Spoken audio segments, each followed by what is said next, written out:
Hello. Welcome to a reading from the Bible of 1 Kings chapter 2. When the time drew near for David to die, he gave a charge to Solomon his son. I am about to go the way of all the earth, he said.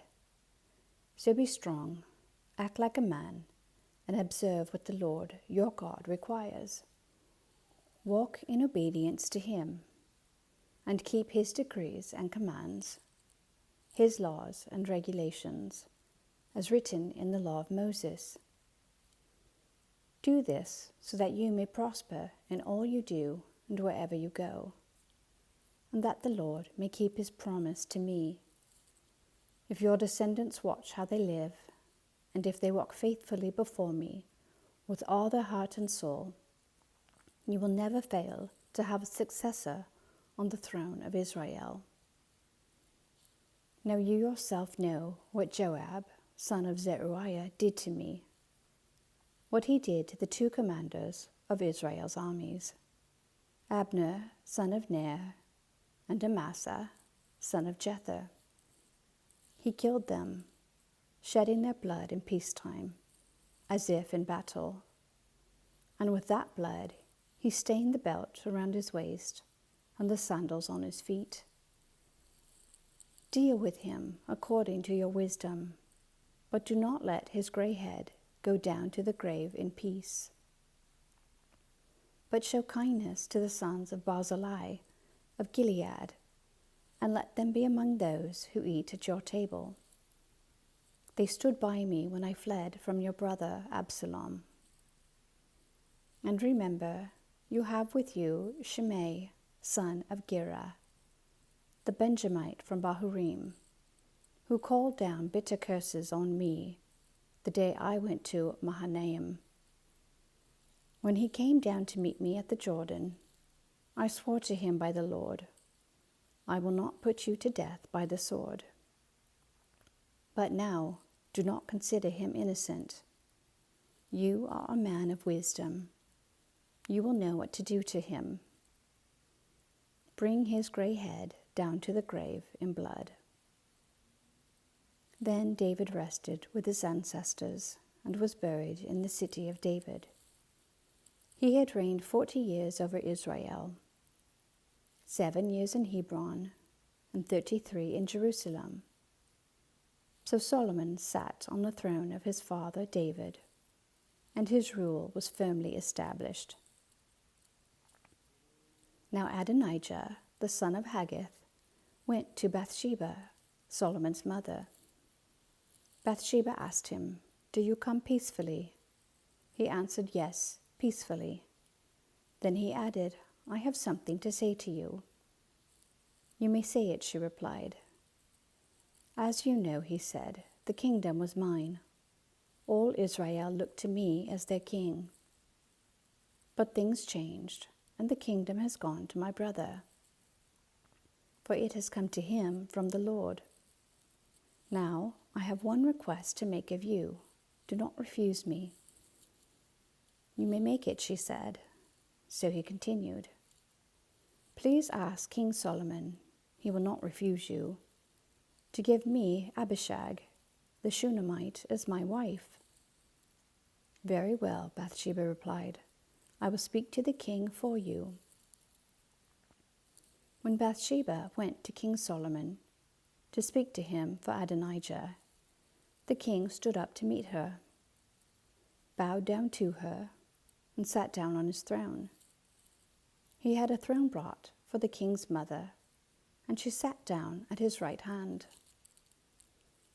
I have one small request to make of you, she said. Do not refuse me. The king replied, Make it, my mother. I will not refuse you. So she said, Let Abishag, the Shunammite, be given in marriage to your brother Adonijah. King Solomon answered his mother, Why do you request Abishag, the Shunammite, for Adonijah?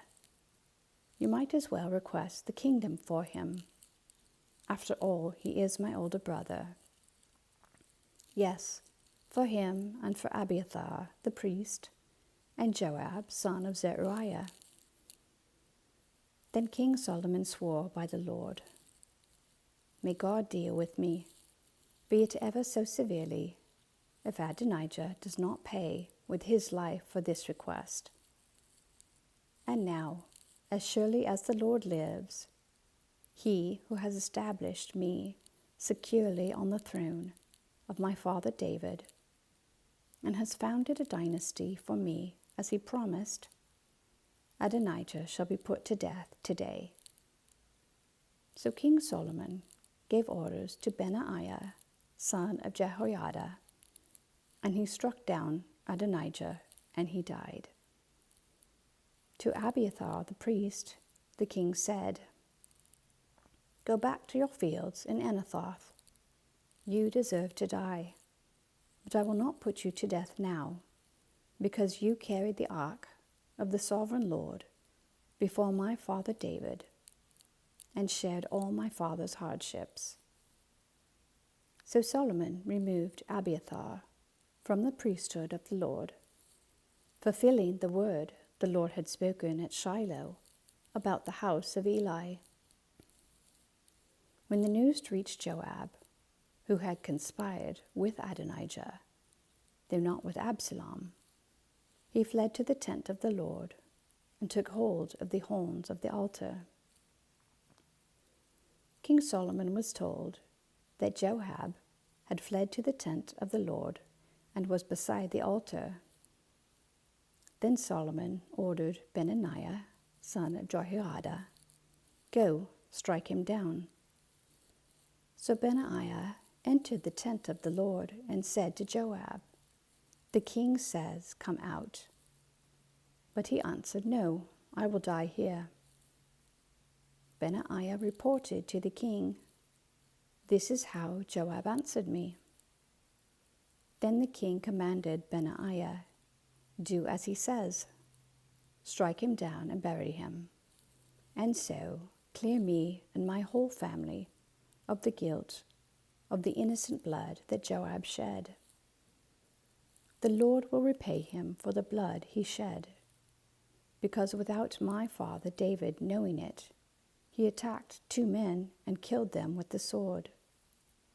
Both of them, Abner, son of Ner, commander of Israel's army, and Amasa, son of Jether, commander of Judah's army, were better men and more upright than he. May the guilt of their blood rest on the head of Joab and his descendants forever. But on David and his descendants, his house and his throne, may there be the Lord's peace forever." So Benaiah, son of Jehoiada, went up and struck down Joab and killed him, and he was buried at his home out in the country. The king put Benaiah, son of Jehoiada, over the army in Joab's position, and replaced Abiathar with Zadok the priest. Then the king sent for Shimei and said to him, "Build yourself a house in Jerusalem and live there, but do not go anywhere else. The day you leave and cross the Kidron Valley, you can be sure you will die. Your blood will be on your own head." Shimei answered the king, "What you say is good. Your servant will do as my lord the king has said."